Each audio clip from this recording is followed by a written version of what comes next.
Taste the Daily. இந்தியாவிலேயே அதிக கடன் பெற்ற மாநிலமாக தமிழ்நாட்டை மாற்றியதுதான் திமுக ஆட்சியின் சாதனை என அதிமுக பொதுச் செயலாளரும் சட்டமன்ற எதிர்க்கட்சித் தலைவருமான எடப்பாடி கே பழனிசாமி விமர்சித்துள்ளார். சேலம் மாவட்டம் ஓமலூரில் செய்தியாளர்களை சந்தித்த அவர் இதனை தெரிவித்தார். திராவிட முன்னேற்ற கழகம் ஆட்சிக்கு வந்தவுடன் நிதி மேலாண்மை சரி செய்யப்படும், அதற்காக நிபுணர் குழு அமைக்கப்படும் என்றெல்லாம் தெரிவித்து ஆட்சிக்கு வந்த பிறகு நிபுணர் குழுவும் அமைத்தார்கள். ஆனால் ஆட்சிக்கு வந்து 4 ஆண்டு காலத்தில் சுமார் 3,53,000 கோடி கடன் பெற்றிருக்கின்றார்கள். அந்த நிபுணர் குழுவுடைய நோக்கம் நிதி மேலாண்மை சரி செய்ய வேண்டும் என்பதுதான்.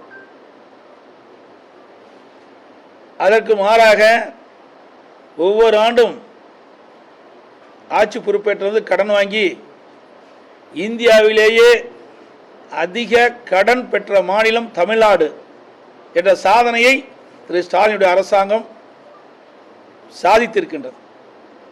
வேறு எந்த சாதனையும் இல்லை, கடன் வாங்குறதுல சாதனை படைச்சிருக்கிறாங்க. அதைத்தான் நான் தெளிவாக குறிப்பிட்டேன். அனைத்து இந்திய அண்ணா திராவிட முன்னேற்ற கழக ஆட்சியில் பெட்ரோல் மதுபான விற்பனையின் மூலமாக கிடைக்கப்பட்ட வருவாய் 43,489 கோடி.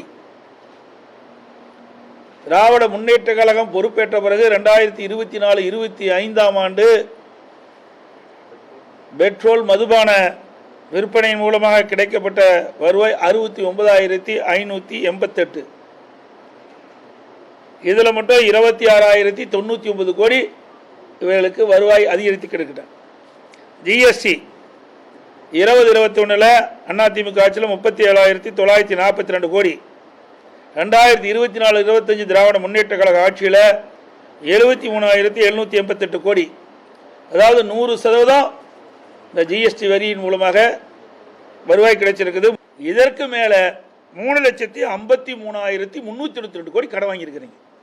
3,53,392 கோடி கடன் வாங்கியிருக்கிறீங்க. அதனால தான் நான் கேட்டேன், எவ்வளோ கடன் வாங்கினீங்களே, அதிகமான மூலதன செலவு செஞ்சதா பரவாயில்ல. மூலதன செலவும் இல்லை, புதிய திட்டங்களும் இல்லை. திராவிட முன்னேற்ற கழக ஆட்சியில் அதிக வருவாய் வந்திருக்குது, பல்வேறு இனங்களில் கடனும் அதிகமாக வாங்கியிருக்கிறீங்க, மூலதன செலவும் குறைவு. அப்படின்னு அந்த பணம்லாம் எங்கே போச்சு? அதான் எங்களுடைய கேள்வி. பேசி மொழிகி தான் அறிக்கை விட்டுருக்கார். ஆக இவர்களுடைய திராவிட முன்னேற்ற கூட ஆட்சி காலத்தில் நிதி மேலாண்மை செய்வதற்கு குழு அமைச்சிங்கன்னா அந்த குழு ஏதாவது அறிக்கை கொடுச்சுதா? அந்த குழு அறிக்கையின்படி இந்த நிதி மேலாண்மை செய்வதற்கு ஏதாவது நடவடிக்கை எடுத்துக்கலாம்? எதுவுமே இல்லைங்க.